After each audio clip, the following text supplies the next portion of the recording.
Students, start करते हैं हमारी थर्मोडायनेमिक्स स्टैटिकल फिजिक्स की next class BSc part second का स्टैटिकल। और आज से हम शुरू करेंगे हमारी यूनिट थर्ड। सेकंड यूनिट तक कंप्लीट हो गया, थोड़ी लेंथी थी आपकी फर्स्ट सेकंड यूनिट्स, टाइम भी लगा उनमें, ठीक है। और थर्ड यूनिट से भी स्टार्ट करते हैं, ठीक है। हो सकता है आप लोगों ने पहले कुछ तो 4 टॉपिक थर्ड यूनिट में से पढ़ लिए होंगे, बट कोई बात नहीं, फिर से आपका उसका भी रिवीजन हो जाएगा और जो उसमें रहा है वो भी कंप्लीट हो जाएगा यहाँ पे, ठीक है। तो चलिए सबसे पहले तो हम बात करते हैं कि हम यहाँ पर पढ़ने किसके बारे में हैं। थर्ड यूनिट में हम किसके बारे में पढ़ने जा रहे हैं, ठीक है। तो हमारे थर्ड यूनिट का नाम ही क्या है? Classical statistics. क्लासिकल,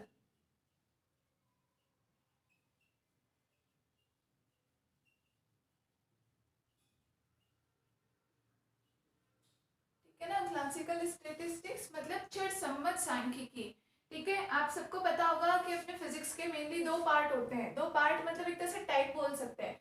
जैसे किसी चीज का अपन बोलते हैं ना कि ओल्ड वर्जन है न्यू वर्जन, वो वाली चीज होती है। तो क्लासिकल फिजिक्स की पूरी बात करें, क्लासिकल फिजिक्स अपनी पूरी किस में आती है? जो चिरसम्मत, जो पहले की फिजिक्स है, पुरानी फिजिक्स है, ठीक है। और मॉडर्न फिजिक्स अपनी किस में आती है? क्वांटम में आती है अपनी मॉडर्न फिजिक्स, ठीक है ना। जो अपन क्वांटम मैकेनिक्स पढ़ते हैं उसमें, मतलब कि कुछ बहुत सारे ऐसे इफेक्ट हैं जो कि क्लासिकल फिजिक्स के द्वारा समझाए नहीं जा सके, ठीक है। क्लासिकल फिजिक्स ने मना कर दिया कि ये चीज पॉसिबल नहीं है।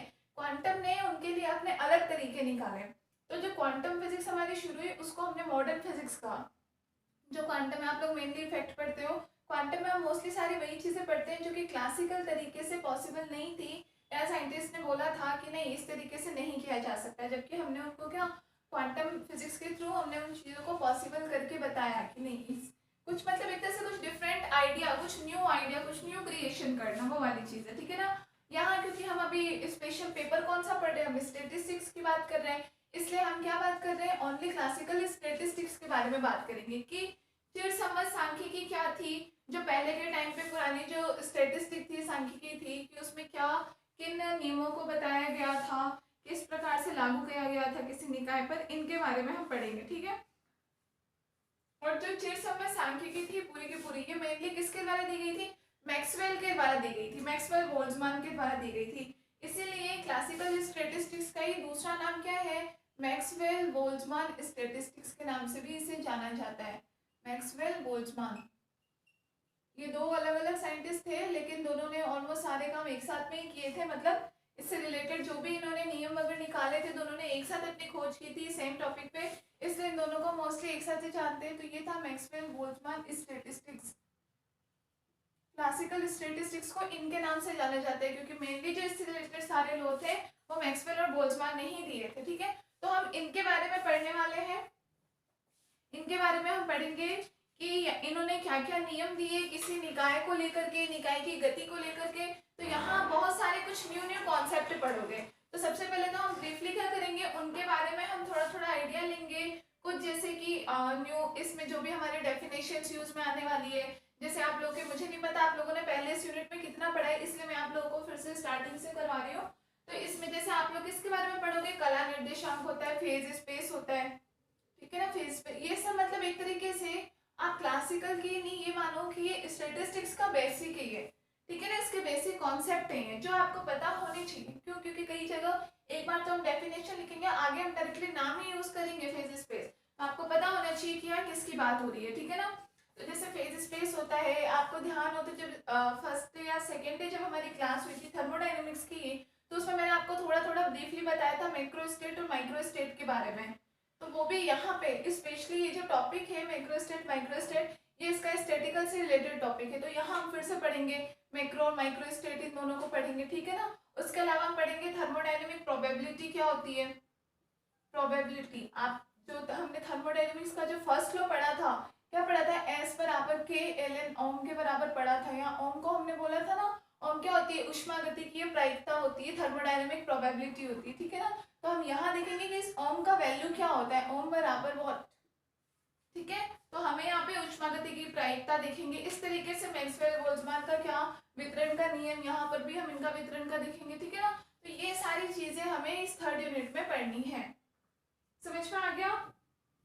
बहुत ज़्यादा छोटी भी नहीं है ये यूनिट और बहुत ज़्यादा बड़ी भी नहीं है। हाँ ये है कि इसमें डेरिवेशंस वगैरह है कुछ आपके, एक दो थोड़े लेंदी से हैं, बट ये है कि इसमें मतलब कम ही है फिर भी मटेरियल, बाकी जो दोनों यूनिट पढ़ी उनसे कम है, ठीक है ना, तो आपको इसलिए उतना ज़्यादा जोर भी नहीं आएगा। तो चलिए स्टार्ट करते हैं हमारे फर्स्ट टॉपिक से।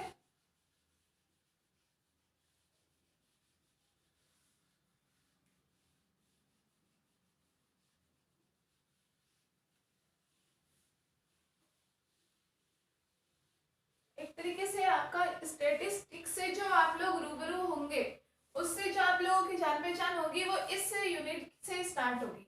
क्यों, अभी तक हमने सेकेंड यूनिट में तो हमारा आधा पार्ट तो थर्मो का ही था, आधा पार्ट था स्टेटिकल का, ठीक है ना, और उसमें भी हमने क्या पढ़ा स्पेशली, हमने उसमें छोटी छोटी मेनली तो हमने वही कॉन्सेप्ट पढ़े थे, जैसे औसत चाल क्या है, वर्ग माध्य मूल चाल क्या है, या फिर औसत वेग क्या है, या वेगों का बंटन का नियम हमने डेली पढ़ा, ठीक है ना। तो यहाँ एक प्रकार से वहां तक तो क्या था कि गैसों के बारे में ही, गैसों की कुछ चीजों को हमने और डिटेल में पढ़ा था, और उसके बाद लास्ट हमने अभिगमन घटनाएं पढ़े थे, जिसमें 2-3 घटनाएं पढ़ी, ठीक है। तो वो चीज तो ठीक है, आप थोड़ी उसको थर्मो से भी रिलेट कर सकते हो, थोड़ी इससे भी। मेनली जहां हम स्टेटिकल की बात कर रहे हैं, तो वहां से आपका इंट्रो होगा फ्रॉम दिस यूनिट।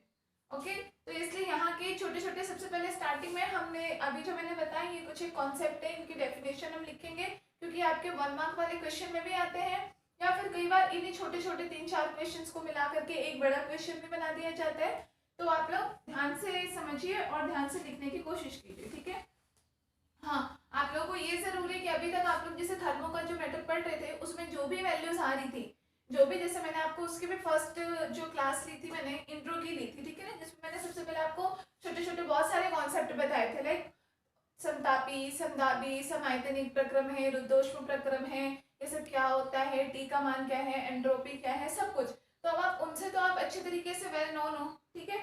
यहाँ पे आपके पास कुछ एक नई नई चीजें आएंगी, जैसे अब फेज स्पेस है, आई डोंट नो आप लोगों ने इसमें पहले पढ़ा हुआ है या नहीं पढ़ा हुआ है, ठीक है, लेकिन कोई बात नहीं, इजी सी चीजें हैं, इजी इजी डेफिनेशन है, लेकिन उन्हें समझना।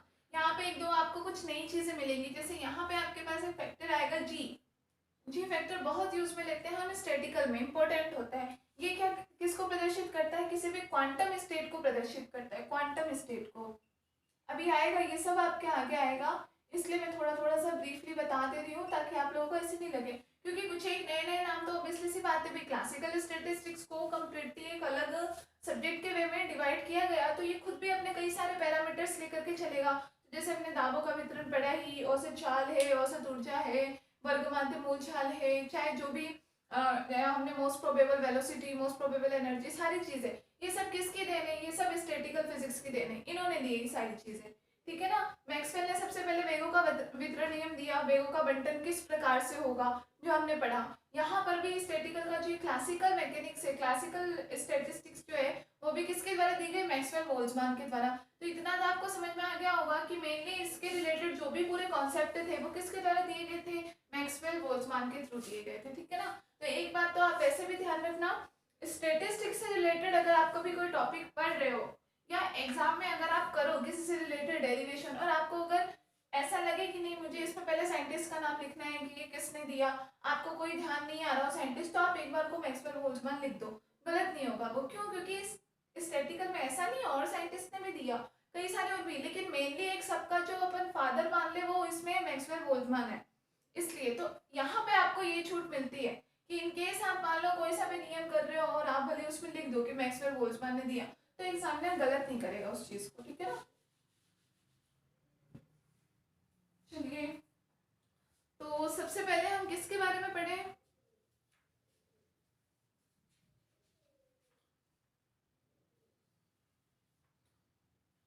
सबसे पहले अपन लिखते हैं माइक्रोस्टेट एंड मैक्रोस्टेट, इनके बारे में हम सबसे पहले पढ़ते हैं, ठीक है। सूक्ष्म अवस्थाएं और स्थूल अवस्थाएं, हेडिंग डालिए।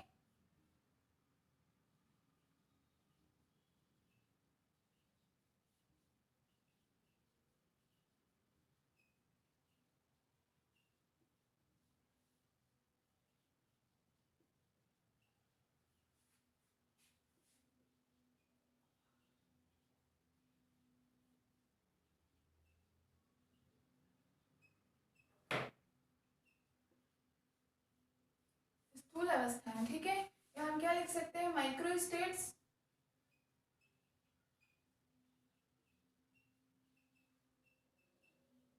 एंड मैक्रोस्टेट्स।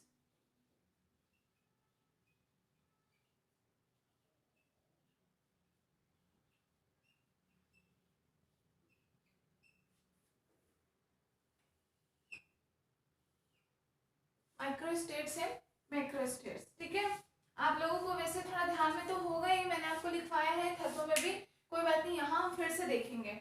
आपको ये तो पता होगा, मतलब कि बेसिकली देखो, हम सबसे पहले स्टार्टिंग यहाँ से क्यों कर रहे हैं, एक चीज मैं आपको बता दूं क्यों, क्योंकि क्लासिकल मैकेनिक्स स्पेशली क्या काम करवाती है, क्लासिकल मैकेनिक्स, इसमें क्या होता है, हम किसी भी स्थूल अवस्था की, कोई भी स्थूल अवस्था है, कोई मैक्रो स्टेट है, हम इसके सारे के सारे माइक्रो स्टेट्स का बहुत ही गहनता के साथ अध्ययन करते हैं। ठीक है ना, क्लासिकल मैकेनिक्स ये हमें सुविधा प्रदान करती है क्या, कि इसमें आप कोई भी मैक्रो स्टेट है, कोई भी स्थूल अवस्था है, आपको पता है कि स्थूल अवस्था की बहुत सारी सूक्ष्म अवस्थाएं होती है। ठीक है ना, जैसे अभी मान लो कोई भी मैंने ये निकाय ले लिया, या जैसे मान लो अभी ये रूम है, ठीक है, जैसे मैं इस रूम में खड़ी होकर आपको पढ़ा रही हूँ, या आप लोग जैसे मान लो अपने अपने रूम में बैठ करके आप लोग ये वीडियो देख रहे हो, अब आपको अगर दूर से कोई एक निकाय की तरह देखे तो क्या देखेगा, सिर्फ उस रूम को देखेगा। ठीक है, वो रूम आपका, जो भी आप रूम में बैठे हो, आपका रूम क्या हो गया, एक प्रकार से एक सिस्टम हो गया, एक निकाय हो गया। ठीक है ना, इसको हम क्या मान सकते हैं कि वो एक स्थूल निकाय है, पूरा का पूरा, सिर्फ ऊपर ऊपर से एक रूम की बात करें तो वो उसमें क्या है, स्थूल निकाय है। ठीक है, अब उस स्थूल निकाय की सूक्ष्म निकाय, स्थूल निकाय है, अब उसमें से उसकी सूक्ष्म अवस्थाएं कौन कौन सी होगी, तो सूक्ष्म अवस्थाओं की बात होगी तब हम गौर करेंगे कि भाई उस रूम में एक टेबल भी है, एक चेयर है जिस पे आप बैठे हो, एक टेबल है जिस पे आप कॉपी रख करके लिख रहे हो, एक फोन है जिसमें आप देख रहे हो, या एक पेन है जिसके थ्रू आप लिख रहे हो, आपके आसपास कोई बेड लगा हो या कोई और चेयर रखी हो, कोई चटाई बिछी, कुछ भी, ये सब क्या हो गई, उस रूम की सूक्ष्म अवस्थाएं हो गई। समझ गए, या फिर उससे भी ज्यादा अगर हम मान ले, मैं अभी ये बोलूं कि ये मार्कर है जिसके थ्रू मैं लिख रही हूँ, ये क्या हो गया, एक सूक्ष्म अवस्था, सॉरी स्थूल अवस्था है, अगर हम इसे एक मैक्रो स्टेट माने। अब ऊपर से तो दिख रहा है, ठीक है, मार्कर है। अब अगर हम इसके सूक्ष्म अवस्थाओं की बात करें, सूक्ष्म अवस्था क्या होगी, कि हम इसे खोले तो पता चलेगा कि इसके अंदर एक निब है, इसके अंदर एक वो है जिसके अंदर हम कलर डालते हैं, ठीक है ना, वो रखा हुआ है, इसके अंदर कोई ना कोई इंक डाली जाती है जिसके थ्रू चलता है, इस पे आगे एक पॉइंट बना हुआ है, तो ये सब क्या हो जाएगी, इसकी सूक्ष्म अवस्थाएं हो जाएगी। ठीक है, या मान लो कोई भी खाली रूम है, हम जनरली देखते हैं कि ये एक रूम है, तो वो क्या हो गया, हमारी स्थूल अवस्था हो गई। अब अगर हम माइक्रोस्कोपी के थ्रू देखें तब हमें दिखाई देंगे यहाँ पे शायद कहीं ना कोई ऐसे गैस के मॉलिक्यूल्स है, कोई एटम्स हैं, इनके बारे में। ठीक है ना, या कोई और आपको बैक्टीरिया, जैसे ऐसा बोलते हैं ना, दही होता है, दही होता है, तो दही को ये बोला जाता है कि आप अभी तो दही खाते हो, लेकिन अगर कभी अगर आप दही का माइक्रोस्कोपी के थ्रू अगर आप उसकी स्ट्रक्चर देखो तो उसमें इतने सारे कीड़े होते हैं कि आप उसे खा नहीं पाओगे नेक्स्ट टाइम।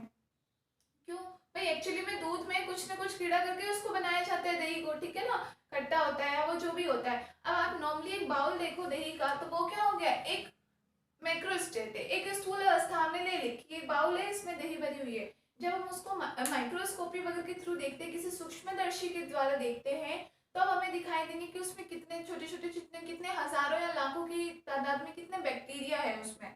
ठीक है ना, तो वो उनकी सूक्ष्म अवस्थाएं होंगी। ठीक है, तो क्लासिकल मैकेनिक्स एक्चुअली हमें ये सुविधा प्रदान करता है। क्लासिकल में हम क्या करते हैं, किसी भी मैक्रो स्टेट की उसकी सारी सूक्ष्म अवस्थाओं की हम गहनता से अध्ययन कर सकते हैं।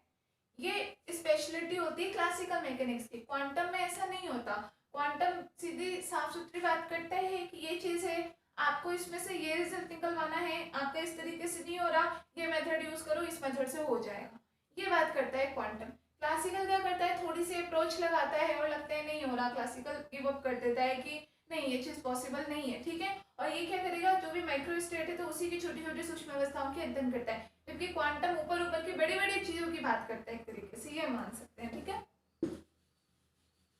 इसलिए हम यहाँ स्टार्टिंग ही कर रहे हैं कि सबसे पहले तो हम ये समझते हैं कि स्थूल अवस्थाएं और सूक्ष्म अवस्थाएं होती क्या है। ठीक है ना, तो आप लोग लिखिए, कॉपी में लिखना स्टार्ट कीजिए।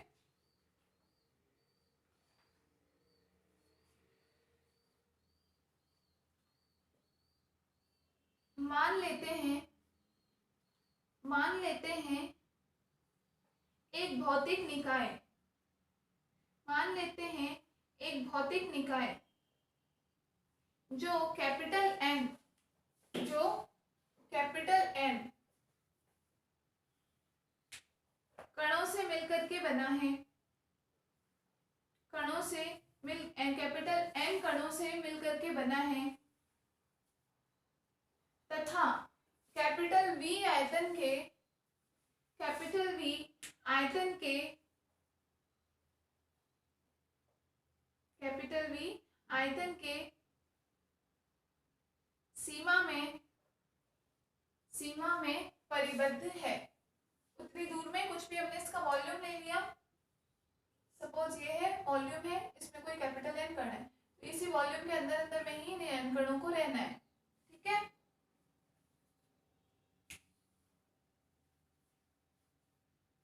Full stop. यदि हम ये माने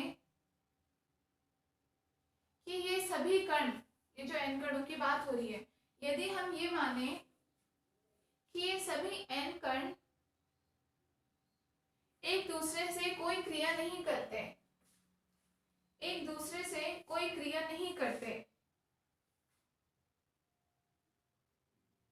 कॉमा, तब निकाय की कुल ऊर्जा कैपिटल ई, तब निकाय की कुल ऊर्जा कैपिटल ई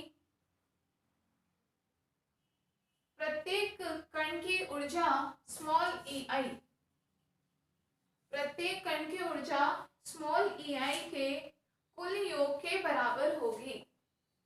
ये क्या है, कैपिटल ई, निकाय की कुल ऊर्जा कैपिटल ई प्रत्येक कण की ऊर्जा स्मॉल ई आई के योग के बराबर होगी,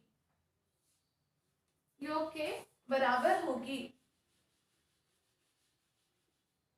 मतलब हम क्या कह सकते हैं, capital E equal to summation कोई भी आई कणों के लिए हम क्या दे सकते हैं, ई आई एन आई।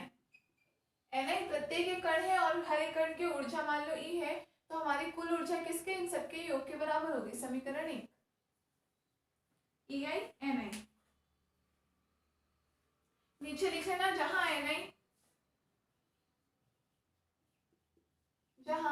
आई क्या है,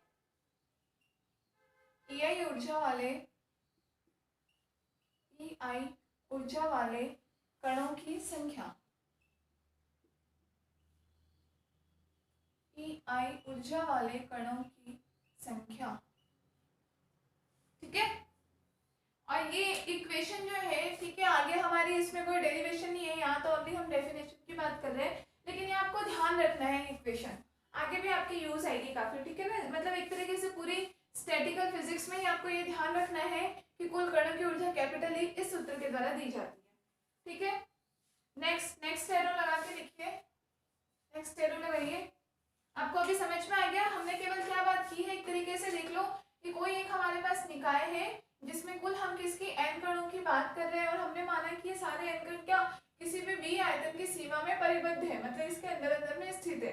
ठीक है, और अगर एक कण की ऊर्जा अगर हम स्मॉल ई आई ले रहे हैं, तो पूरे निकाय की ऊर्जा ये कैपिटल ई बराबर किसके बराबर हो जाएगा, इसके बराबर। ठीक है, नेक्स्ट एरो लिखिए, कुल कणों की संख्या, यहाँ लिखिए कुल कणों की संख्या कैपिटल एन इक्वल टू क्या हो जाएगा, समेशन आई के लिए एन आई। ये आपके पास कैपिटल एन कुल कणों की संख्या है, इक्वेशन नंबर 2, इक्वेशन नंबर 2। ठीक है, कुल कणों की संख्या ये, और इन सारे एन कणों की कुल ऊर्जा ई के बराबर। ठीक है, तो नीचे नेक्स्ट लाइन से लिखिए,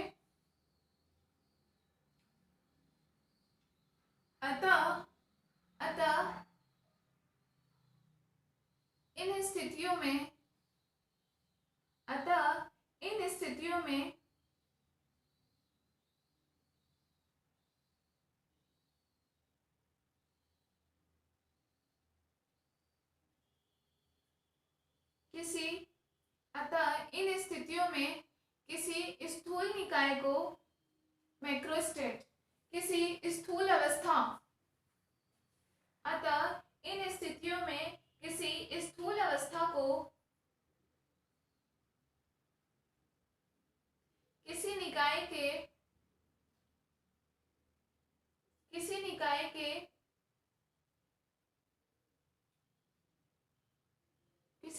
के प्राचल या पैरामीटर, प्राचल कौन से, पी वी ई, इस तरीके से ब्रैकेट में लिखना, पी वी और ई, सॉरी पी नहीं एन लिखना, एन है ना कणों की संख्या, एन बी और ई।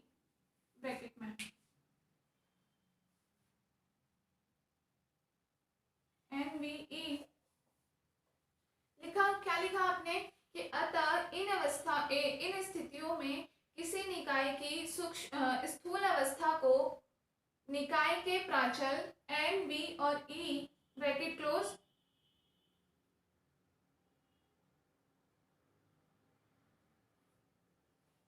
के मानों के प्राचल एन, बी, ई के मानों के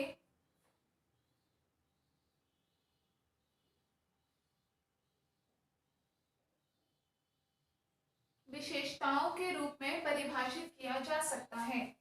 विशेषताओं के रूप में परिभाषित किया जा सकता है। क्लियर है, समझ में आया? मतलब हम एक प्रकार से क्या बता रहे हैं, देखो एक बार फिर से। आपने कुल कणों की ऊर्जा बता दी, ठीक है। दूसरे नंबर पे हम क्या बता रहे हैं, कुल कणों की संख्या n बराबर ये है। तो हमने क्या कहा कि इसका मतलब हम किसी भी निकाय की स्थूल अवस्था की बात करें तो एक प्रकार से हम स्थूल अवस्था को किसके द्वारा परिभाषित कर सकते हैं कि उस निकाय के जो प्राचल हैं, जो मेनली हम पैरामीटर ले रहे हैं यहाँ पे हम कौन कौन से प्राचल ले रहे हैं, एन, बी और ई। तो एन, बी और ई के मानों की विशेषता के रूप में परिभाषित किया जा सकता है। मतलब कि एक तरीके से वही बात, जैसे हमारा सेम यही डायग्राम यहाँ हमने देखो तो किसी निकाय को परिभाषित किससे किया है, ये निकाय है जिसका वॉल्यूम बी है, इसमें कुल एन कणों की संख्या है और सभी कणों की कुल एनर्जी किसके बराबर है, ई के बराबर है। तो इस रूप में ये जो हमने निकाय को परिभाषित किया, यही क्या है, इसकी स्थूल अवस्था, स्थूल अवस्था ही है। स्थूल अवस्था को परिभाषित करा ना, चाहो तो ये डायग्राम बना देना, ये जो भी लिखा है आपने साइड में ये छोटा डायग्राम बनाना। इस तरीके से ये जो हमने परिभाषित किया है, ये एक प्रकार से क्या है, इस निकाय की स्थूल अवस्था को प्रदर्शित कर रहे हैं, ठीक है। यहाँ आपके n क्या है, नंबर ऑफ पार्टिकल्स, कणों की संख्या है, v क्या है, वॉल्यूम, और e क्या है, एनर्जी, ठीक है। तो एन, बी और ई के द्वारा एक तरीके से, तो ये हमने एक तरह से किसकी डेफिनेशन देखी, स्थूल अवस्था की, मैक्रोस्टेट की। लिख लीजिए।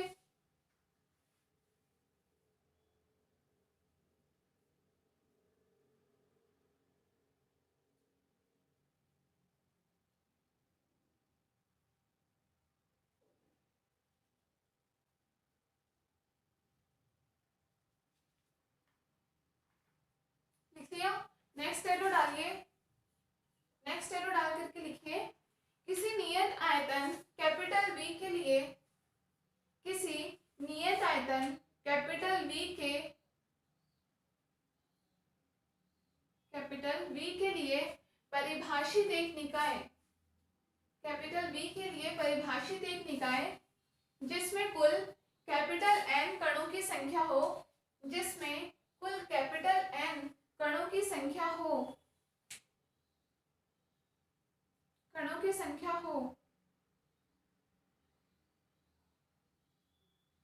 कॉमा, तब वहां कुल ऊर्जा कैपिटल ई को, तब वहां कुल ऊर्जा कैपिटल ई को निकाय के सभी कणों में, निकाय के सभी कणों में समान रूप से वितरित करने के, समान रूप से वितरित करने के अनेक तरीके हो सकते हैं, अनेक तरीके संभव हो सकते हैं, या विभिन्न अलग अलग तरीके हो सकते हैं, विभिन्न तरीके हो सकते हैं, फुल स्टॉप। यह प्रत्येक प्रकार के तरीके, यह प्रत्येक प्रकार के तरीके निकाय की सूक्ष्म अवस्था को परिभाषित करते हैं, निकाय की सूक्ष्म अवस्था को परिभाषित करते हैं, निकाय की सूक्ष्म अवस्था को परिभाषित करते हैं। तो अब आपको समझ में आ गया दोनों में डिफरेंस। हमने क्या बताया, फिर से देखेंगे सेकेंड एरो में हमने क्या बताया, जहां आपने लिखा है स्थूल निकाय को परिभाषित किया जा सकता है, नीचे उसमें अंडरलाइन कर लेना तो आपको दूर से ऐसे दिख जाएगा, ठीक है। तो हमने क्या चीज देखी उसमें कि ये होता है, कोई भी सिस्टम है, अगर हम उसके प्राचल है एन, बी और ई, इन प्राचल के द्वारा हम जो भी उस निकाय की विशेषता बता रहे हैं वो एक प्रकार से हम क्या परिभाषित कर रहे हैं, किसी निकाय की स्थूल अवस्था को परिभाषित कर रहे हैं, उसके मैक्रो स्टेट को, लाइक दिस एन, बी और ई हमने बताया इसके लिए, तो ये एक प्रकार से इसकी स्थूल अवस्था बता रहे हैं, ठीक है।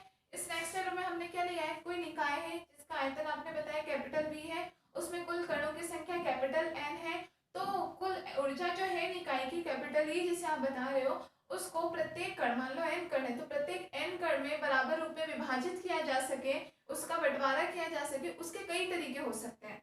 ठीक है ना, ऑब्वियसली सी बात है, उसके कई तरीके हो सकते हैं। तो ये जो विभिन्न प्रकार के तरीके होते हैं, यही क्या होते हैं, किसी निकाय की स्थूल अवस्था, सॉरी सूक्ष्म अवस्था को परिभाषित करते हैं। ठीक है, इसका मतलब ये जैसे आप मोटा मोटा देख रहे हो एक तरीके से, मतलब आप क्या कह सकते हो, या आपने कोई निकाय बना दिया जिसका आपने बोल दिया कि कुल वॉल्यूम है V, इसमें कुल कणों की संख्या है n और प्रत्येक कण की ऊर्जा, तो निकाय की कुल ऊर्जा E।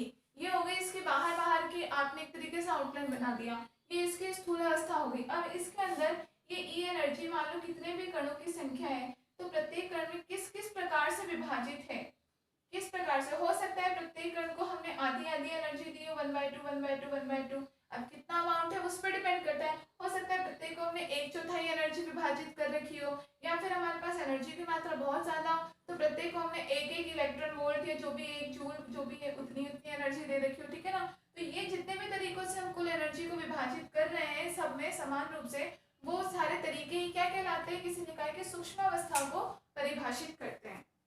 क्लियर है, समझ में आ गया? चलिए नेक्स्ट हेडिंग डालिए, सॉरी नेक्स्ट हेडिंग नहीं, नेक्स्ट एरो लगाइए इसी में।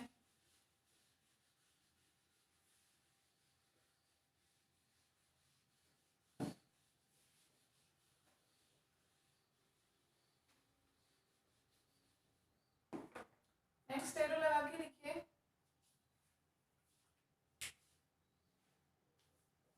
अर्थात हम कह सकते हैं, देखिए, अर्थात हम कह सकते हैं कि किसी निकाय की एक स्थूल अवस्था के संगत, किसी निकाय की एक स्थूल अवस्था के संगत अनेक सूक्ष्म अवस्थाएं संभव हैं, अनेक सूक्ष्म अवस्थाएं संभव हैं।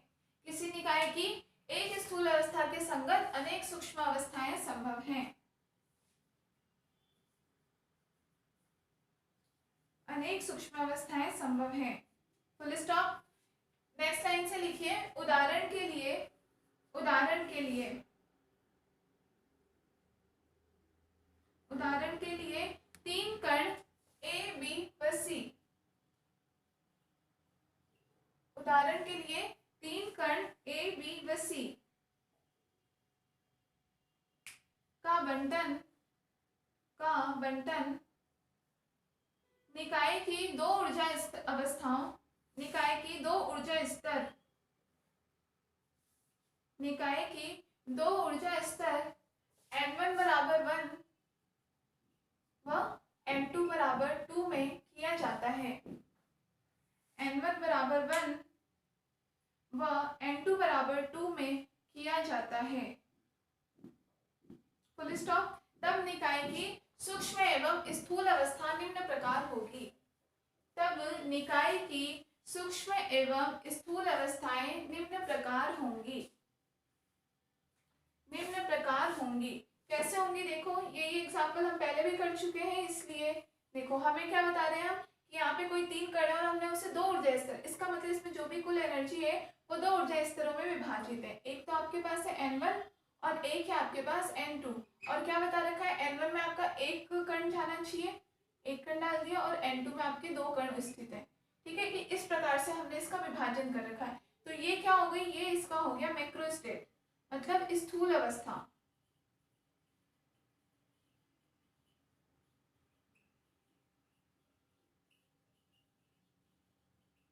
ये क्या हो गई, इस निकाय की स्थूल अवस्था हो गई कि हमने इस प्रकार से कणों को इसमें डिवाइड कर दिया। क्लियर है, ये दोनों इसके 2 ऊर्जा स्तर हो गए।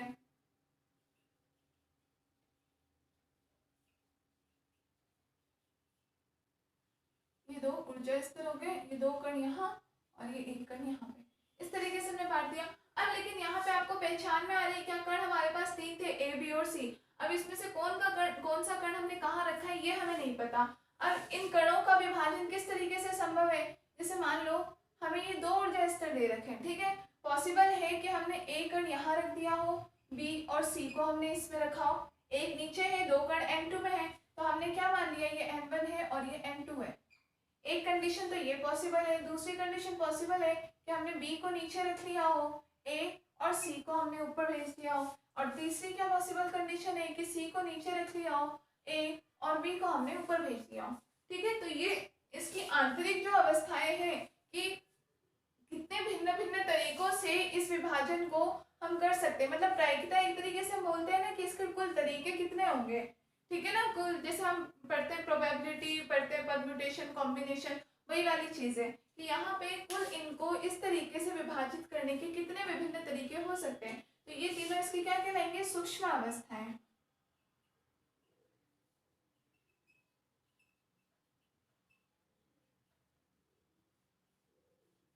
सूक्ष्म अवस्थाएं लिख लीजिए, बना लीजिए।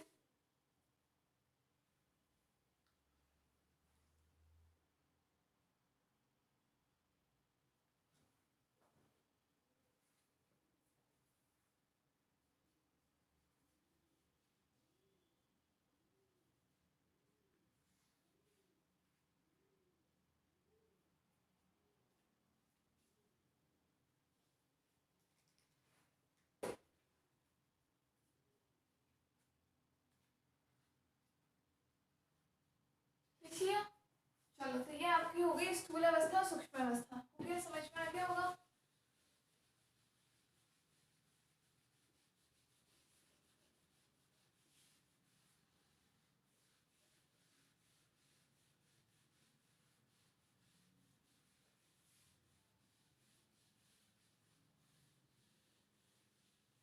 चलिए नेक्स्ट हेडिंग डालिए, नेक्स्ट हेडिंग डालिए, कला निर्देशाकाश।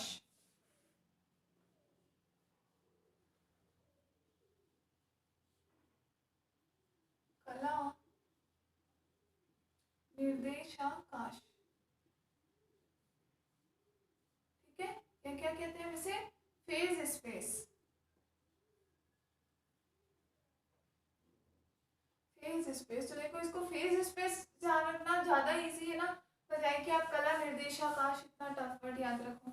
ठीक है, चलिए तो फेज स्पेस से आप क्या समझते हो, देखो सिंपल सी बात है कि कला, किसी भी चीज की कला होती है, जैसे हम बोलते हैं चंद्रमा की कुल इतनी कलाएं होती है, उन कलाओं में क्या होता है, कभी घटता है कभी बढ़ता है। तो एक प्रकार से उसकी जो अलग अलग प्रकार का जो भी उसका स्ट्रक्चर बनता है, या अलग अलग प्रकार का जो उसका कॉन्फ़िगरेशन होता है, उसका विन्यास होता है, एक तरीके से वही चीज प्रेजेंट करना कि कभी चांद ये पूरा है, कभी आधा होता है, कभी इस प्रकार का बनता है, कभी इससे भी कम होता है, इस प्रकार से अलग अलग कलाएं। और किसमें, निर्देश आकाश में या फ्री स्पेस में। जैसे कि हम चांद को कहाँ देखते हैं, पूरे के पूरे आकाश में देखते हैं, तो चांद की वो कलाएं किसके रेस्पेक्ट में होती है, उस आकाश के रेस्पेक्ट में। ठीक है, हमें इसका अगला पार्ट दिखता है, पीछे वाला पार्ट नहीं दिखता, लेकिन क्योंकि स्पेस है तो पूरा का पूरा 3D के फॉर्म में होता है, चांद ये ग्रह है तो पूरा 3D के फॉर्म में होता है। क्लियर है, यहाँ हम किन की बात कर रहे हैं, क्योंकि हम तो अब पढ़ रहे हैं फिजिक्स और उसमें हम पढ़ रहे हैं स्टैटिस्टिक्स, तो यहाँ हम किसकी बात कर रहे हैं, किन्हीं भी कण की, किन्हीं निकाय की। ठीक है, इनके बारे में हम बात कर रहे हैं। तो हम क्या बोले कि किसी भी अणु के लिए या कोई कण है किसी के लिए, कि वो कितने प्रकार से, मतलब वो अपनी स्थिति को किस प्रकार से प्रदर्शित कर सकता है, एक तरीके से कि पूरे स्पेस के वे में उसका, उसके कोऑर्डिनेट्स क्या है, उसकी स्थिति के। जैसे मैं बोलूँ कि कोई कण है वो यहाँ हवा में स्थित है, मुझे नहीं दिख रहा वो कण, ठीक है, लेकिन हम माइक्रोस्कोपी या किसी और उपकरण के सहारे देखें तो हमें वो कण दिख जाएगा। अब उस कण की आप स्थिति देखो तो उस कण की स्थिति एक तो हम इस रूम के परिप्रेक्ष्य में भी देख सकते हैं, एक हम बात करें इस पूरी दुनिया, इस पूरे ब्रह्मांड के परिप्रेक्ष्य में उस एक कण की स्थिति क्या है है ऑब्वियसली हम सारे के सारे हम लोग हैं, हम अभी देखते हैं अपनी स्थिति किसी भी एक, मान लो किसी एक कमरे के रेस्पेक्ट में देखते हैं, या किसी एक बड़ी बिल्डिंग के रेस्पेक्ट में देखते हैं, हम यहाँ खड़े हैं, या हम देखते हैं कि हम मान लो इस शहर में रह रहे हैं, या फाइनली हम इस देश में रह रहे हैं, इतना तक हम देखते हैं। या फिर हम बोले कि हम इस अर्थ पे रह रहे हैं, पृथ्वी पर रह रहे हैं, लेकिन एक्चुअली में पृथ्वी का है पूरे ब्रह्मांड में। इसका मतलब हम सबकी स्थिति पूरे ब्रह्मांड के रेस्पेक्ट में कुछ न कुछ है, पूरे ब्रह्मांड में हम भी एक कण के रूप में कंसिडरेबल हैं, हम नगण्य नहीं है, हमें भी कहीं ना कहीं गिना जाएगा कि हाँ इस पूरे ब्रह्मांड में एक कण ये भी है। क्लियर है, तो एक तरीके से क्या करना, खुद की स्थिति को, अब हम खुद की स्थिति किस प्रकार से प्रदर्शित करें, तो सिंपल सी बात है, एक तो हम अपना कोऑर्डिनेट क्या रहेगा, एक तो हम स्थिति के रूप में बताएंगे कि हमारी स्थिति क्या है, जो भी एक्स वाई जेड के रूप में, तो हम खुद का एक तो स्थिति निर्देशांक दे सकते हैं। ठीक है। दूसरी चीज, क्योंकि हम क्या कण है, हमारा सबका कुछ ना कुछ वेट होता है, कुछ ना कुछ द्रव्यमान होता है, और हम क्या करते हैं, स्थिर अवस्था में तो नहीं रह सकते। कणों की तरह हमारा भी, कभी सुना है कोई आदमी इतने सालों से कंटिन्यू बैठा है, ये एक जगह पे स्टेबल है? नहीं है, गति होती है। और प्लस गति भी क्या, स्थितिज ऊर्जा के रूप में भी कुछ ना कुछ गति होती है। आप अगर एक जगह मान लो बैठ भी जाते हो 2 घंटे, लेकिन क्या आप ये कह सकते हो कि आप स्थिर हो? नहीं कह सकते। क्यों? क्योंकि आपके अंदर से सांस तो बाहर आ जा रही है किसी न किसी प्रकार से। अगर आप गर्मी में बैठे हो तो आपसे पसीना बाहर आ जा रहा है, मतलब किसी न किसी फॉर्म में ऊर्जा का ही तो आदान प्रदान हो रहा है।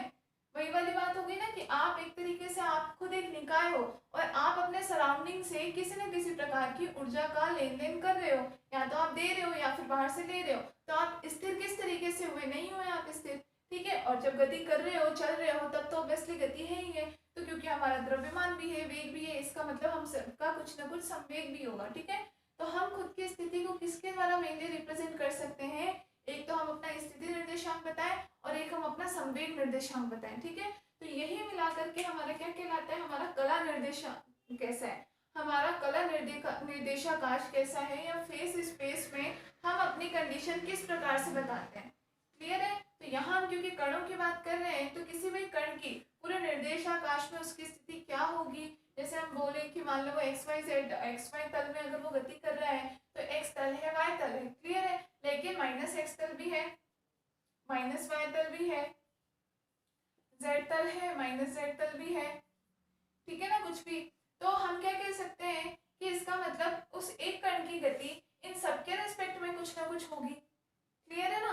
तो इस तरीके की जो बात होती है, तो आपका स्थिति निर्देशांक और आपका संवेग निर्देशांक, इन दोनों का कुल मिलाकर के हम क्या बताते हैं, हमारा कला निर्देशाकाश कैसा है, या किसी कण का, कि वो इन 6 पॉसिबल, जो एक तरीके से हम डिग्री ऑफ फ्रीडम की बात करते हैं, कि डिग्री ऑफ फ्रीडम भी हमने यही कहा था, स्वतंत्रता की कोटि, कि कितनी दिशाओं में स्वतंत्र होकर के कोई भी कण गति कर सकता है, ठीक है, वो उसकी स्वतंत्रता की कोटि। लेकिन अगर हम बात करें उस कण की स्थिति हम बताना चाहें, तो स्थिति तो हमें केवल जहाँ गति कर रहा है उसके रेस्पेक्ट में नहीं बताएंगे, हम सबके रेस्पेक्ट में हमें उसकी स्थिति बतानी होगी, ठीक है ना भाई। मान लो कि कोई आदमी कहीं जा रहा है, मान लो इस रूम से बाहर होकर के कहीं जा रहा है, तो वो खुद की गति से, खुद का स्थिति वो क्या बताएगा, सिर्फ खुद के रेस्पेक्ट में नहीं बताएगा, ठीक है ना। किसी और, इस जयपुर की जगह पर वो आदमी कहाँ स्थित है, ठीक है ना, या किसी भी शहर के रेस्पेक्ट में वो आदमी कहाँ स्थित है, शहर में भी अलग अलग कॉलोनी के रेस्पेक्ट में वो आदमी कहाँ स्थित है, इस तरीके से।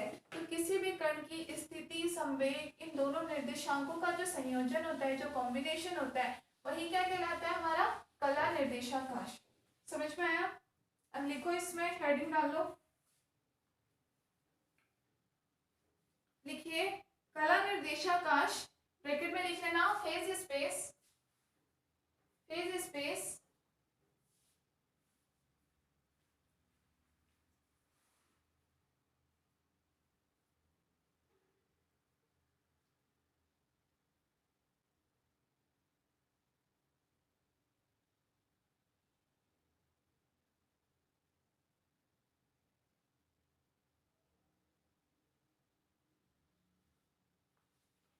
फेज स्पेस सॉरी, कला निर्देशाकाश, स्थिति निर्देशांक, स्थिति निर्देशांक व संवेग निर्देशांकों का संयोजन होता है, व संवेग निर्देशांकों का संयोजन होता है।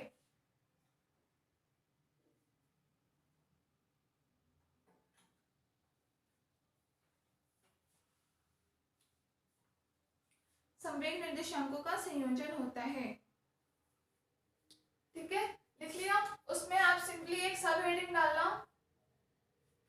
किसी भी एक कण के तंत्र के लिए हम बात करें, for a single particle system, ठीक है, तो हम ये बोले कि एक कणीय निकाय के लिए,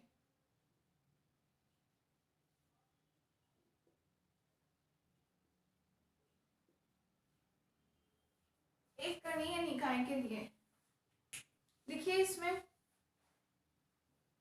यदि किसी कण का, यदि किसी कण की स्वतंत्रता की कोटि, यदि किसी कण की स्वतंत्रता की कोटि स्मॉल f है, ये स्वतंत्रता की कोटि स्मॉल f है,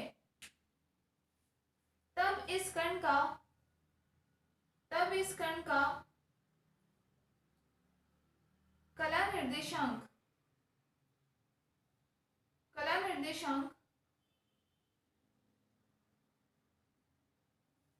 किसके बराबर होगा 2f के। तब इस कण का कला निर्देशांक बराबर 2f।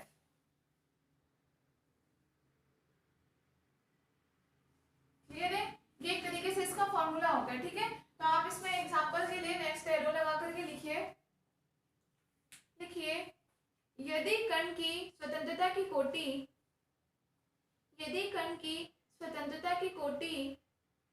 f बराबर 1 है,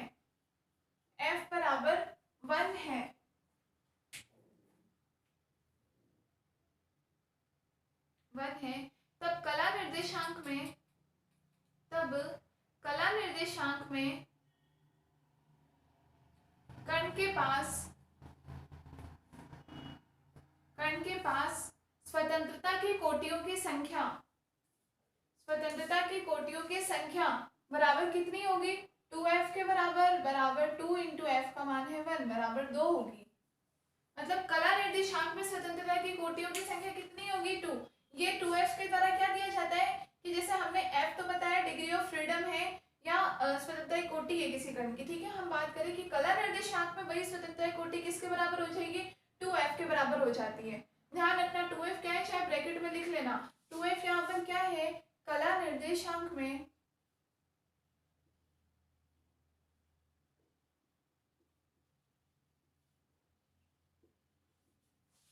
स्वतंत्रता की कोटियों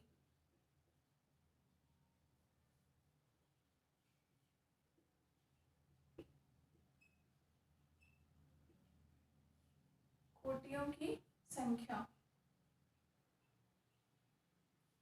ये हो जाता है। ठीक है, अब ये डबल क्यों हो गया? तो हमने एग्जांपल के लिए लिया f बराबर 1 है, मान लो किसी कण की स्वतंत्रता कोटि है 1, तो कला निर्देशांक में इसकी स्वतंत्रता कोटियों की संख्या कितनी हो जाएगी? कला निर्देशांक में हम बात करें, कला निर्देशांक या कला निर्देशांक जो भी खेलो, तो कला निर्देशांक में आपके पास डिग्री ऑफ फ्रीडम का मान कितना हो जाएगा? बराबर 2f के बराबर f1 दे रखा है, तो आपके पास मान आएगा 2। 2 क्यों हो गया? हमने अभी बताया कला निर्देशांक को एक्चुअली हमने किन दोनों का संयोजन बताया, उसका स्थिति निर्देशांक और संवेग निर्देशांक। मतलब कि अगर हम बात करें डिग्री ऑफ फ्रीडम 1 होने का मतलब क्या है कि उस कण की गति किसी एक दिशा में हो रही है। ठीक है, मान लिया हमने इसकी गति x दिशा में हो रही है, तो यहाँ पर 2 क्यों आए? 2 के मतलब ये हो गया कि यहाँ पर इसका स्थिति निर्देशांक आएगा और इसके सापेक्ष इसका संवेग निर्देशांक px आएगा, इसलिए ये मान हो गया आपके पास 2। क्लियर है? तो आपने जहाँ f बराबर 1 लिखा है वहां ब्रैकेट में आप लिख लेंगे अर्थात माना कि कण किसी x दिशा में स्वतंत्र गति के लिए स्वतंत्र है। ठीक है, हमने मान लिया, चाहे y मान लो, कुछ भी मान लो, तो y के संगत क्या हो जाएगी? आपके पास ये 2 का मतलब y इंटू पी वाई आ जाएगा या फिर आपके पास z इंटू पी जेड हो जाएगा। क्लियर है? तो डिग्री ऑफ फ्रीडम क्या होता है कि कण कितनी दिशा में गति के लिए स्वतंत्र है, हमने बताया 1। ठीक है, ब्रैकेट में लिख लेना है यहाँ पे अर्थात कण किसी एक दिशा में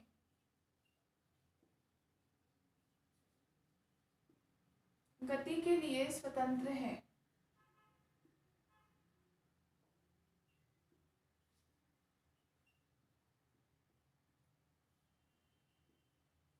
ठीक है, किसी एक दिशा में गति के लिए स्वतंत्र है, तो कला निर्देशांक में आपके पास कुल मान कितने आ गए? 2। इसका मतलब ये लिख लेना, इसका मतलब पॉसिबल कंडीशंस क्या है? x ps हो सकता है या फिर y py हो सकता है या फिर z और pz हो सकता है। ठीक है, तो ये x py y py या z pz ये क्या शो कर रहे हैं? आपके कला निर्देशांक, ये है आपके कला निर्देशांक।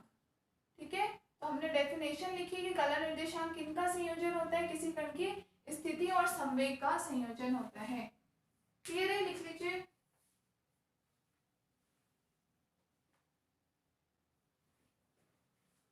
नेक्स्ट एरो डाल के लिखो, नेक्स्ट एरो डालिए। यदि किसी कण की स्वतंत्रता की कोटि, यदि किसी कण की स्वतंत्रता की कोटि f बराबर 2 मान लिया, f बराबर 2 है, f बराबर 2 है, देखिए अर्थात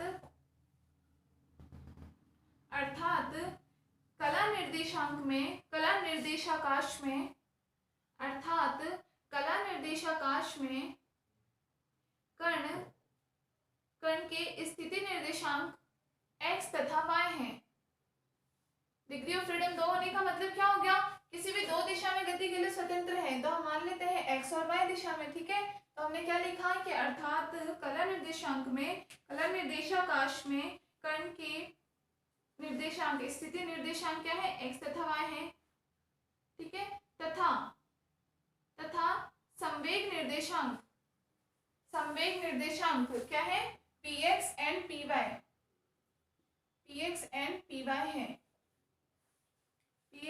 py है।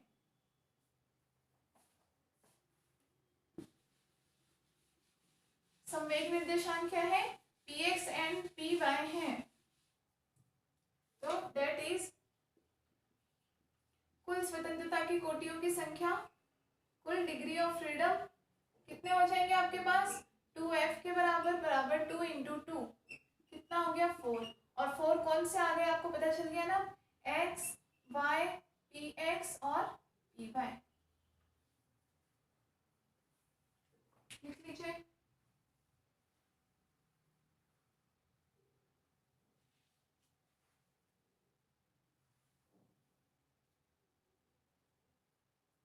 ठीक है, नेक्स्ट एरो लिखिए, नेक्स्ट एरो डाल के लिखिए, यदि कण की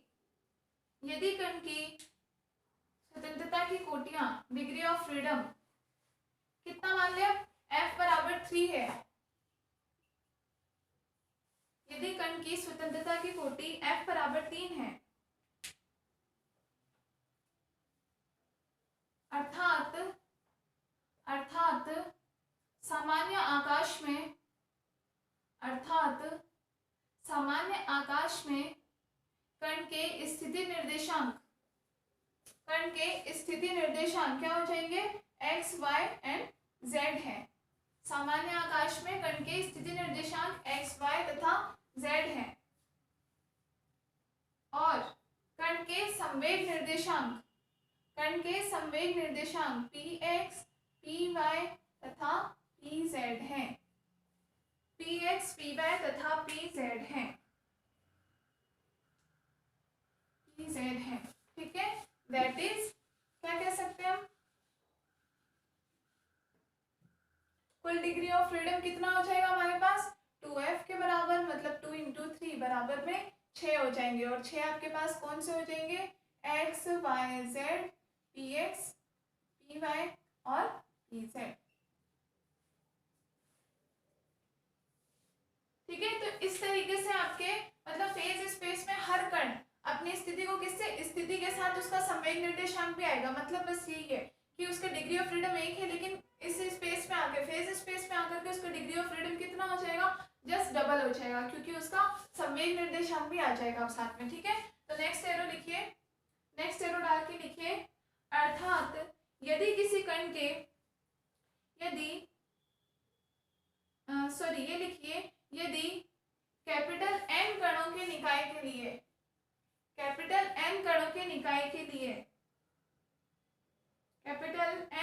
निकाय के लिए स्वतंत्रता की कोटियां स्मॉल f हैं,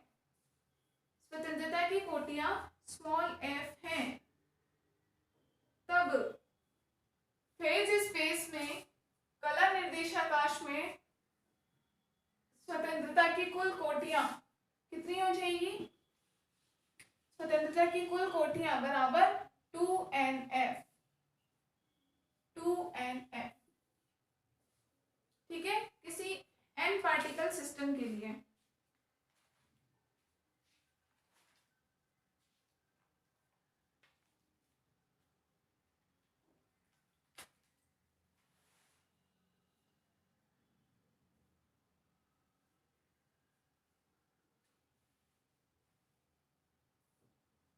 ठीक है, लिख लिया।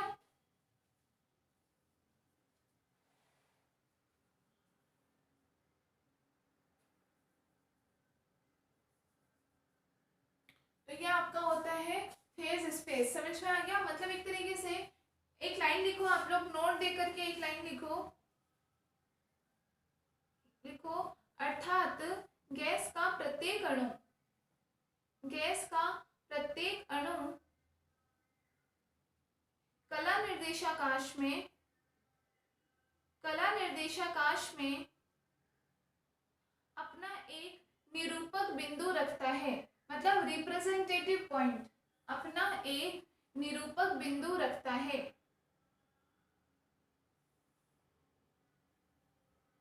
वह बिंदु, कॉमा देके लिखना, वह बिंदु कला बिंदु कहलाता है। फेज पॉइंट कला बिंदु कहलाता है।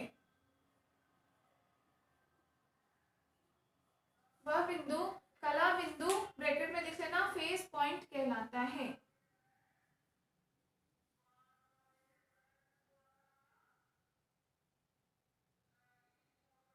फेज पॉइंट कहलाता है।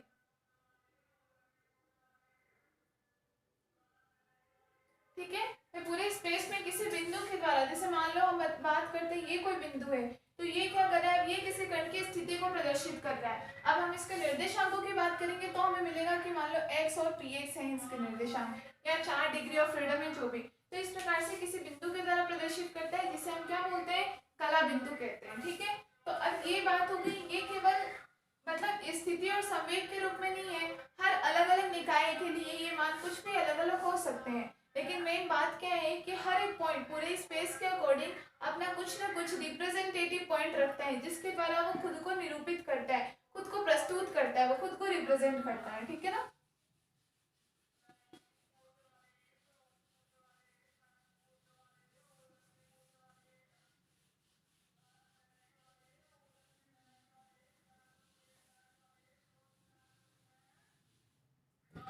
इसमें जैसे मान लो कि हम एग्जांपल लेते हैं, हम बात करें किसी एक सरल आवर्ती जो दोलक होता है, ठीक है ना, कोई सरल आवर्ती दोलक है, एक विमीय दोलक हमने ले लिया, हम उसके लिए बात करते हैं। ठीक है, एग्जांपल हम लेकर के बता रहे हैं कि उदाहरण हमने ले लिया,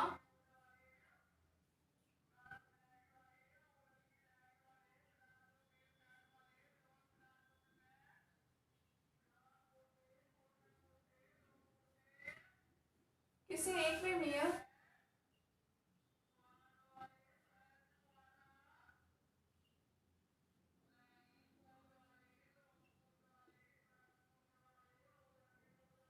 सरल आवर्ती दोलक के लिए हम एग्जांपल देखते हैं कि मान लो अगर हम इस दोलक को एग्जांपल ले रहे हैं कि अब ये दोलन पूरे फेज स्पेस में, ठीक है ना, पूरे द्विविम में अपनी स्थिति को किससे रिप्रेजेंट करेगा, किसी भी कण के लिए अलग अलग मान हो सकता है। हमने एग्जांपल लिया कि एक सरल आवर्ती दोलक के लिए हम बात करते हैं कि उसका रिप्रेजेंटेटिव पॉइंट क्या होगा, कला निर्देशाकाश में। ठीक है, तो सबसे पहले हम बात करें कि कुल ऊर्जा किसके बराबर हो जाएगी, किसी सरल आवर्ती दोलक की कुल ऊर्जा किसके बराबर होती है, कुल ऊर्जा E बराबर उसका स्थितिज ऊर्जा प्लस उसकी गतिज ऊर्जा दोनों के बराबर होगी। क्लियर है, तो हम क्या बोल सकते हैं, उसकी गतिज ऊर्जा हाफ mv स्क्वायर प्लस स्थितिज ऊर्जा 1/2 kx स्क्वायर के बराबर हमने ले लिया, इस रूप में हमने ले लिया। ठीक है, किसी भी रूप में वो प्रदर्शित करेगा। हम क्या करें, अब यहाँ पे स्थितिज ऊर्जा है, इसको हम किस रूप में लिख सकते हैं, इसको हम px स्क्वायर के रूप में लिख सकते हैं अपॉन 2m, गतिज ऊर्जा को p स्क्वायर अपॉन 2m लिखते हैं ना, प्लस ये आपका क्या हो गया 1/2 के x स्क्वायर के फॉर्म में हो गया। तो आप देख रहे हो आपके पास x के सापेक्ष संवेग px भी आ गया, यहाँ हमारे पास ऊर्जा E है। अगर हम इस E को दोनों में डिवाइड कर दें, या दोनों तरफ हम E से डिवाइड कर दें, दोनों तरफ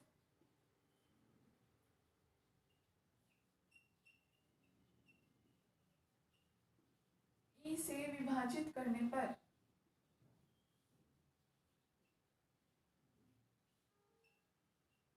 क्या मान हो जाएगा, 1 हो जाएगा। इधर इधर क्या बच जाएगा आपके पास, px स्क्वायर अपॉन में 2me plus kx square upon 2e।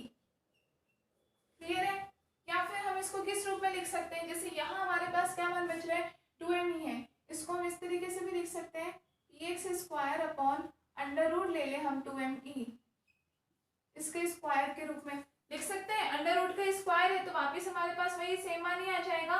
ठीक है ना, और इस प्रकार से हम यहाँ पे किस रूप में लिख लें, प्लस हम अगर बात करें ऊपर नीचे यहाँ हम k से डिवाइड कर रहे हैं तो हम ऐसे भी लिख सकते हैं इसको x स्क्वायर अपॉन 2e/k। ऊपर नीचे कैसे डिवाइड कर दो, ऊपर कैसे के कट जाएगा, नीचे ये आ जाएगा, ठीक है ना। इसको भी हम इस तरीके से लिख सकते हैं √² बराबर 1, ठीक है। अब आप देख सकते हो ये आपके क्या बन गए, दीर्घवृत्त की समीकरण। इलिप्स होता है ना, दीर्घवृत्त की समीकरण। इलिप्स की इक्वेशन क्या होती है, हम ये देख सकते हैं, मान लो इसको कोई समीकरण 1 हमने नाम दे दिया, तो हम क्या कह सकते हैं, क्योंकि समीकरण 1 दीर्घवृत्त की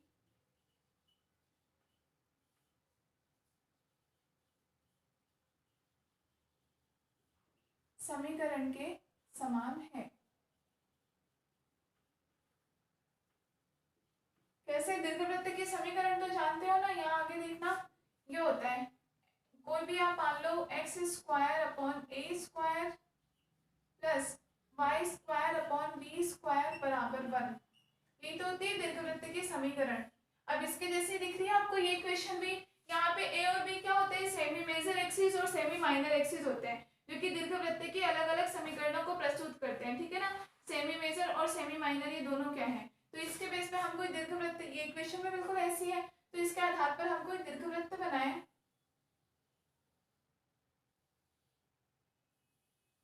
ये ठीक है, ये बीचों बीच होता है, साइड में नहीं होता।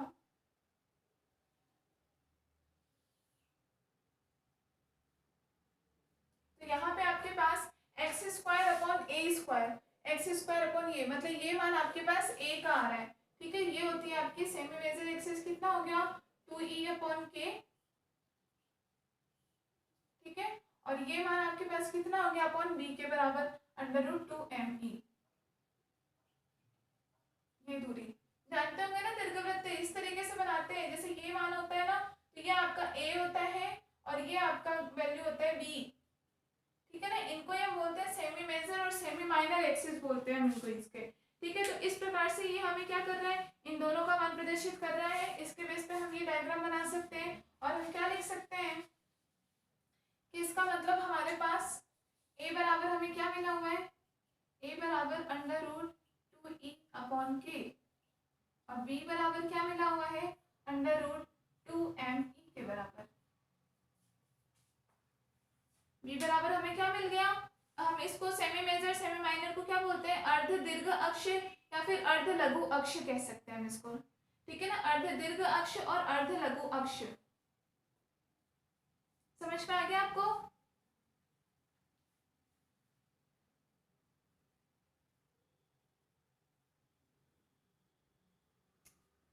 क्लियर है। और यहाँ पे ये मान लो, ये हम मान लो, अब हम ये डायग्राम हमने किसके रेस्पेक्ट में बनाया है, यहाँ जैसे x² y² है, हमारे पास क्या है x² के साथ में px² है, मतलब एक अक्ष तो आपका x अक्ष तो x को ही प्रदर्शित कर रहा है, ये तो क्लियर है।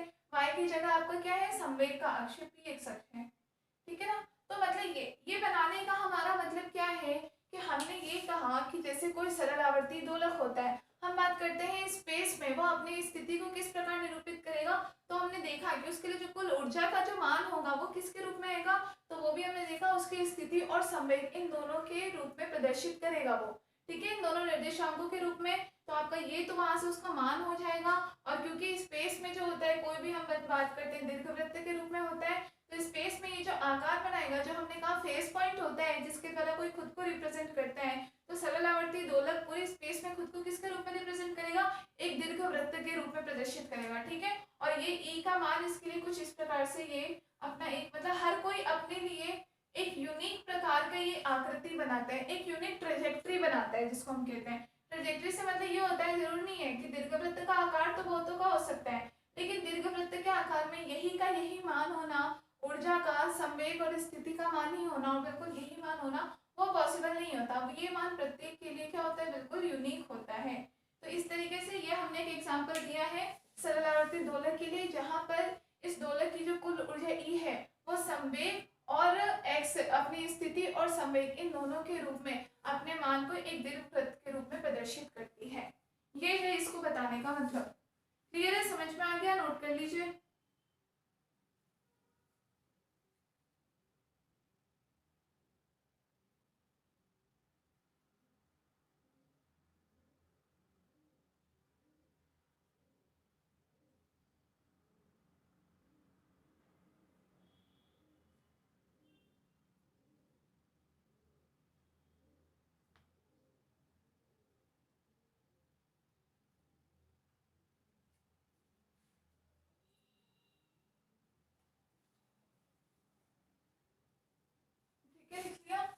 इन दोनों को मिलाकर के भी कोई एक इक्वेशन नंबर दे देना, समीकरण नंबर 2।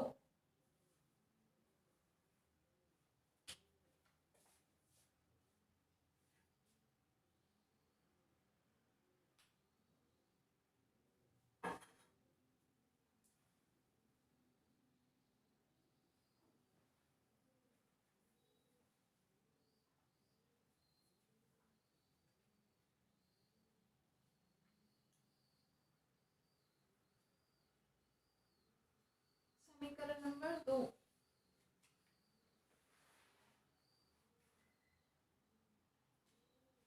ठीक है, नोट कर लिया। लिखिए इसमें लास्ट में, अर्थात किसी सरल आवर्ती दोलक के लिए, किसी सरल आवर्ती दोलक के लिए समीकरण 1 व 2 से हम कह सकते हैं, समीकरण 1 व 2 से हम कह सकते हैं कि दोलक की कुल ऊर्जा E, कि दोलक की कुल ऊर्जा कैपिटल E किसी कला निर्देशाकाश में, किसी कला निर्देशाकाश में एक दीर्घवृत्त के रूप में खुद को प्रदर्शित करती है, एक दीर्घवृत्त के रूप में खुद को प्रदर्शित करती है, जिसके लिए उसके स्थिति निर्देशांक, उसके स्थिति निर्देशांक कॉमा संवेग निर्देशांक, कॉमा संवेग निर्देशांक व उनके द्वारा बनाया गया पथ, व उनके द्वारा बनाया गया पथ अद्वितीय होता है, अद्वितीय ब्रैकेट में लिख लेना, यूनिक, अद्वितीय को ही तो हम कहते हैं यूनिक, UNIQUE, यूनिक होता है, यूनिक होता है। ठीक है, तो ये आपका टॉपिक कंप्लीट हुआ फेज स्पेस का। समझ में आ गया आप लोगों को?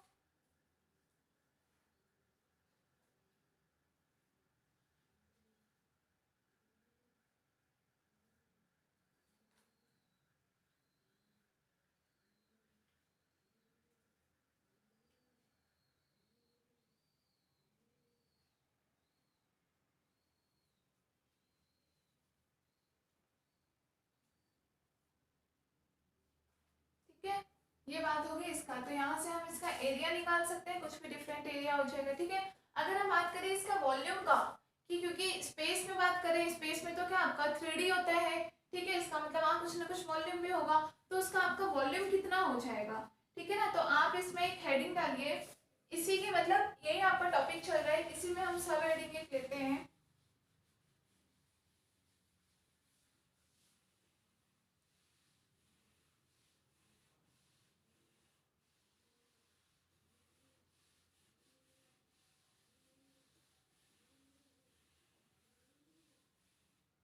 इसी में हम सब हेडिंग लेते हैं।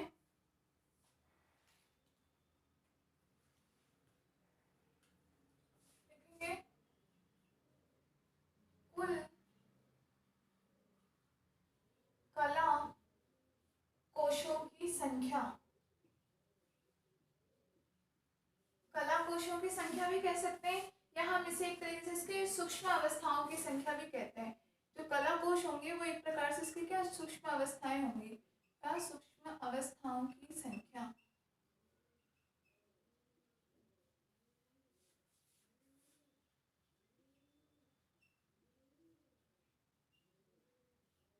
ठीक है, कुल कला कोशों या फिर सूक्ष्म अवस्थाओं की संख्या। यहाँ बोले कि total number of phase shell, total number of phase shell या फिर माइक्रोस्टेट्स।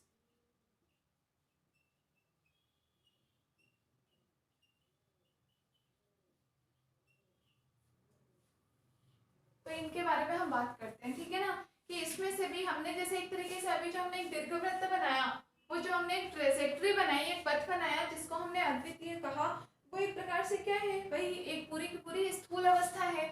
ठीक है ना, अब उसके अंदर की अगर हम बात करें कि उसके अंदर आपके पास कुल कितनी सूक्ष्म अवस्थाएं होंगी, या फिर हम कि उसके अंदर कला के कोश कितने होंगे। भाई वो कला निर्देशाकाश में उसके कोश कितने होंगे या हम आयतन किस तरीके से निकालेंगे, तो उसके लिए हम बात करते हैं। ठीक है, तो लिखिए इसमें,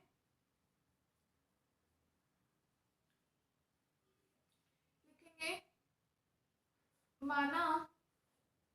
माना एक निकाय, माना एक निकाय जो तापीय रूप से आइसोलेटेड है।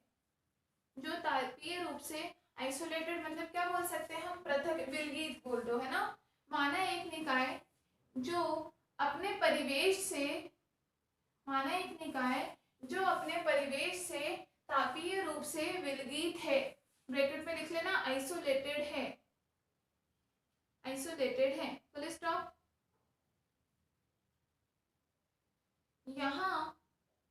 यहाँ केवल वही सूक्ष्म अवस्थाएं, यहाँ केवल वही सूक्ष्म अवस्थाएं मान्य होंगी, यहाँ केवल वही सूक्ष्म अवस्थाएं मान्य होंगी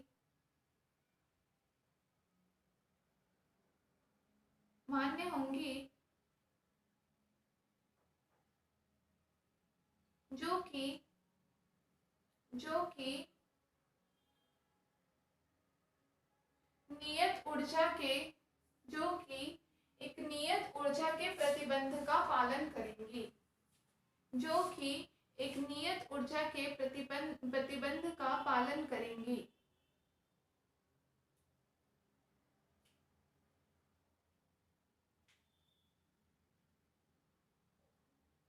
एक नियत ऊर्जा के प्रतिबंध का पालन करेंगी,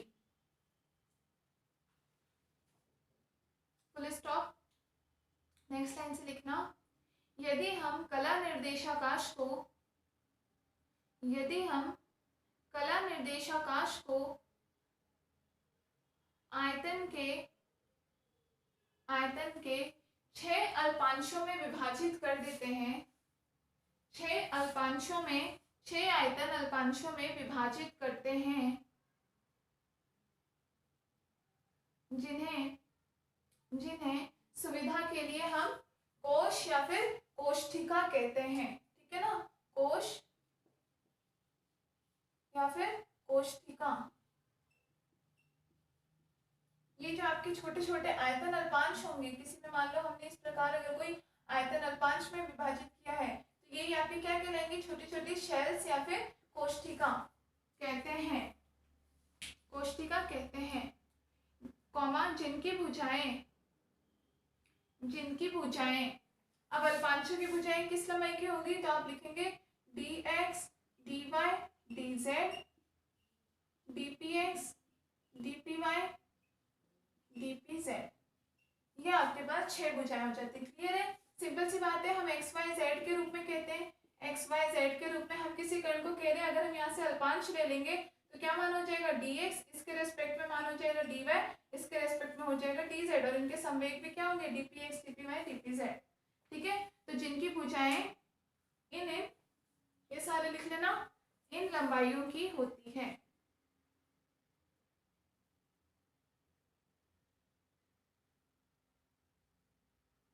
इन लंबाइयों की होती है।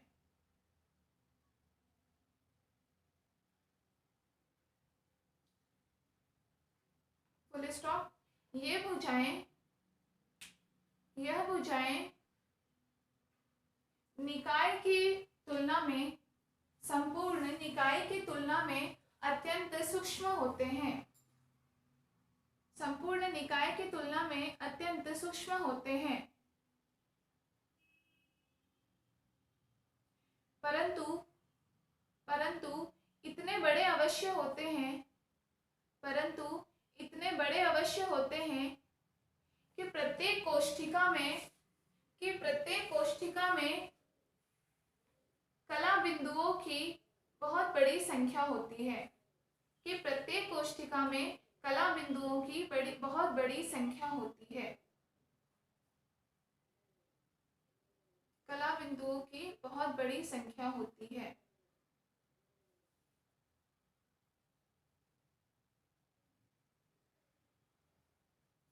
ठीक है, फुल स्टॉप। मतलब वही कहा है कि अगर पूरे निकाय से कंपेयर करें तो हर एक आयतन बहुत छोटा सा है। जैसे हम एक को ले तो ये इस पूरे की तुलना में बहुत छोटा है, लेकिन कहा है कि ये भी खुद में अगर हम माइक्रोस्कोपी से इसको भी देखें सूक्ष्म, इसकी ये पूरी एक स्थूल अवस्था है। अब अगर हम इसकी वही सूक्ष्म अवस्था इसमें कितनी होगी, तो इसकी सूक्ष्म अवस्था की अगर हम अध्ययन करें तो देखेंगे, उसको भी अगर हम अलग से देखें तो देखेंगे कि ये भी इतना बड़ा है कि इसमें बहुत सारे हमारे कला बिंदु है। और हर कला बिंदु क्या होता है, किसी न किसी कण की अपनी एक स्थिति, जो हमने बताया कि जिस बिंदु के द्वारा वो खुद को रिप्रेजेंट करता है। मतलब कि एक इतने छोटे से भागों में बहुत सारे कणों की पूरी स्थिति हम बता सकते हैं। ठीक है ना, तो फुल स्टॉप। इस कोशिका के आयतन को कैपिटल एच से प्रदर्शित करते हैं। कैपिटल एच से प्रदर्शित करते हैं। कैपिटल एच से प्रदर्शित करते हैं,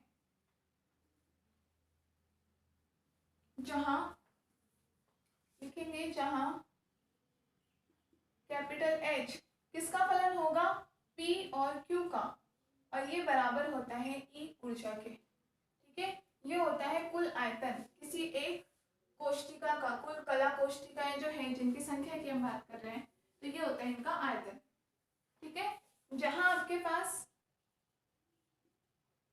P1 P2 dot dot dot PI जिनके लिए भी हम बात कर रहे हैं, P आपके क्या प्रदर्शित कर रहे हैं, संवेग निर्देशांक, अलग अलग कण के लिए संवेग निर्देशांक को।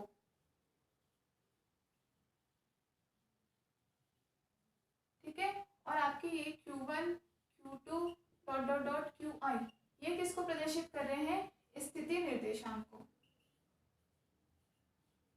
स्थिति निर्देशांक को। ठीक है, मतलब एक तरीके से ये हो गया कि इन छह का अगर हम मल्टीप्लाई कर दे तो हमें क्या मिल जाएगा, इसका कुल आयतन मिल जाएगा, और इसका आयतन इसकी कुल ऊर्जा के बराबर होगी।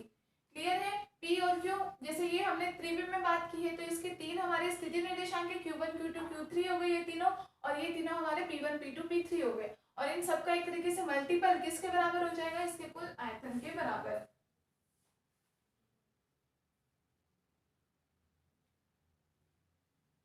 ठीक है, लिख लिया, ये आपके इसके कुल आयतन हो जाएगा। नेक्स्ट एरो लगा के लिखना, नेक्स्ट एरो लगा के लिखिए,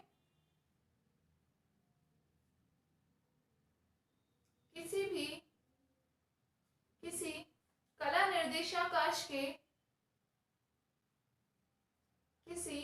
निर्देशाकाश के कुल आयतन का मान कुल आयतन का मान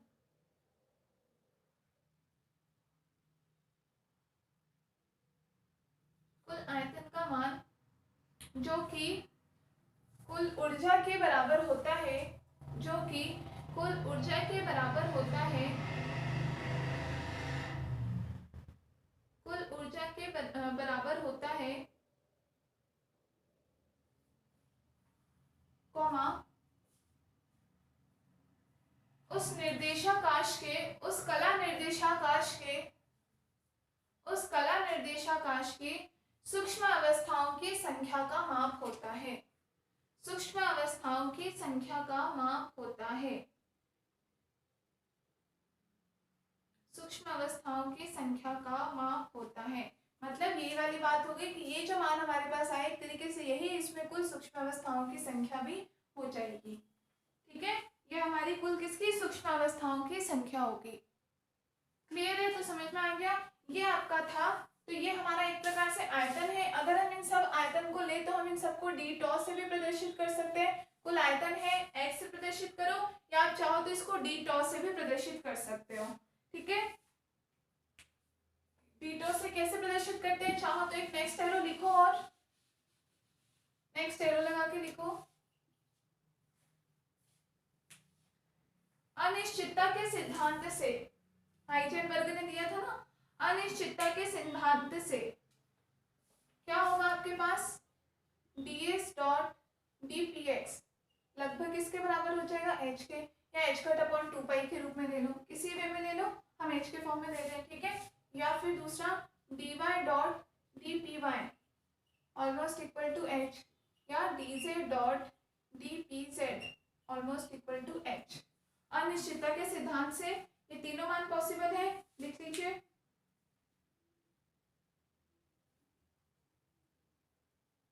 का अर्थात, नीचे लिखिए अर्थात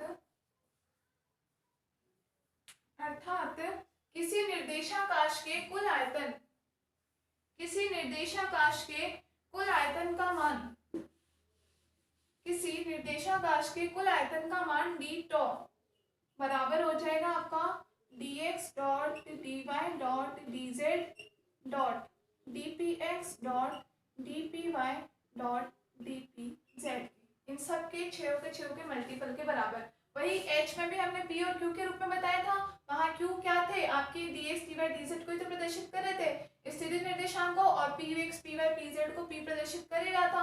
उन सब का मल्टीपल ही किसके बराबर था, कुल आयतन के बराबर। तो h से प्रदर्शित कर दो या d से प्रदर्शित कर दो, और ये मान बराबर क्या हो जाएगा h क्यूब के, dx इंटू dpy h के बराबर हो गया, ये दोनों h के बराबर और ये दोनों h के बराबर, तो d टॉ बराबर h क्यूब। ये आपका किसका आयतन हो गया, किसी भी फेज स्पेस का वॉल्यूम, फेज स्पेस का किसी कला निर्देशाकाश का कुल आयतन।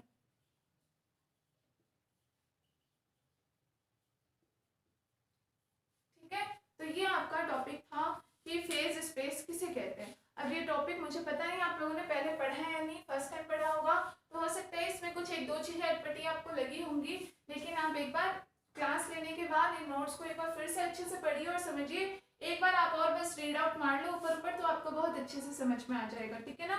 अब इसके बाद में हम नेक्स्ट टॉपिक क्या पढ़ेंगे, ऊष्मागतिकीय प्रायिकता किसको कहते हैं, थर्मोडायनेमिक प्रोबेबिलिटी।